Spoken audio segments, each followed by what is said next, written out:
Eugene's going to be the nurse. But the child straddles the parent's lap if it's a small child. And see where this arm is? This arm is secured underneath mom's arm. And the child feels comfortable because the parent is holding the child in a secure position. And if Eugene's the nurse, I know this is not as tall as a treatment room table, he can get to just that hand. That's all he needs to be able to reach. You want to say anything if you're the nurse?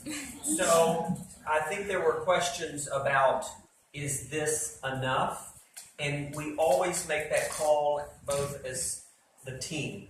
So sometimes we will prepare the child and say, and I have another friend who is going to help you do your job of holding your arm still. So it's me starting the IV, and then it's someone else actually also helping secure. So we are not saying that this alone will fit every case. Sometimes we do have extra help. So this is a good demonstration of chest to chest. Sometimes and I know Thai people are not very big, but in the U.S. we have a lot of people who are obese. So if the mother or the parent is a real big person, sometimes chest to chest doesn't work quite as well, so you can make adjustments. Or the mom can sit with her legs out this way, with the child's both legs across like that. And I think this is okay. And so still the only thing that has to be really held still is this one arm.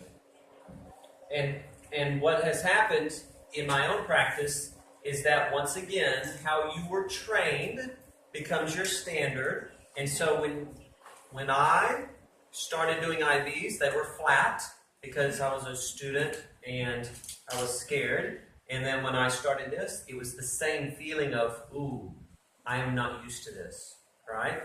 But so that is normal. I'm normalizing the experience. So if the parent is there alone, this works pretty well. Sometimes there might be two parents. If the child is really blessed and has two parents present, then we can teach the other parent how to use some distraction tools. So if this child is a preschooler, we might want to use a kaleidoscope and offer the child the opportunity to look at it. But the truth, most kids don't like this too much because when they're looking at this, they can't see what's going on around them. So they usually like something that gives them more opportunity to engage. You all got one of these little balls. So if a child wants to have that in their other hand, they can squeeze that. You can also use it to have the child squeeze it a couple of times in the hand that you need to draw the blood from so that it pumps the veins up a little bit. And then you can give it back to them and put in their other hand. Or they may want to squeeze mom's hand, whichever works. I have a patient who likes to use it as a basketball while they're getting their blood. So these books, these really large I Spy books, are so wonderful for distraction because when you open it up, look how big it is. So if the child is a child who tells you, I would like to watch, you can flip the child around. The child's legs go under the table, so the child can kick his legs all he wants without causing a problem for you with your IV. Keep talking. Okay, and we can offer the child the opportunity to look at the I Spy book. And if the child wants to look at their hand, they can still peep around the book, but this provides a really nice visual block from the procedure that's happening. And sometimes I will tell kids who want to watch, I'll say, that's okay. If it becomes too hard to do your jobs and watch, then we'll use something to help make it easier, basically so that you can't watch. Because watching the needle goes in sometimes is too much, even though they think they have to watch. What next? Let's see. Okay, you want to get up on the table?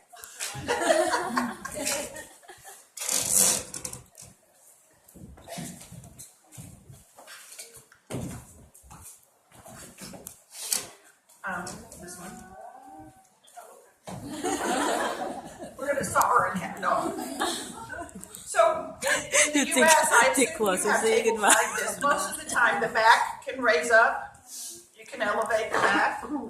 But in this one, this is a good position to use. It can be used for an IV start. The hand can go over here. Mom has the child secure in her arms. If the nurse is working on this side of the table and I'm the child life specialist, I would probably be on this side of the table, so I would stay out of the way. Or if the other parent is present, the father, the mother, whoever is not holding the child, grandma, you can engage them to bring a distraction item on this side of the table. And oftentimes, if you're a child life specialist, you'll get down on the floor, so you'll be at eye level with the child, and you can actually interact with the child while you're providing distraction for the child.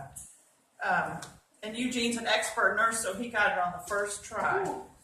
But even experts need a little help sometimes. Just saying.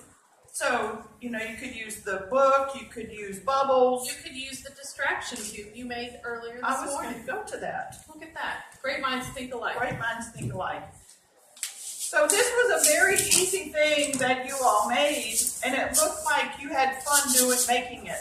If your patient is an infant, you might want to just make the noise sound kind of soothing. If your patient is an older child, you might say to the child, see if you can find the egg in here. The egg is green. If they don't find the egg right away, tell them what color it is. See if you can find a piece of purple glitter. I hid a puzzle piece in here. Can you find it? And so there are many, many different ways to use it. Do you want to add something? Okay. And these, remember, these positions are happening after we've prepped them for the procedure, and we have talked about the position, and so this is actually when the procedure is going on. Oh, I should have said that part. Typically, if the parent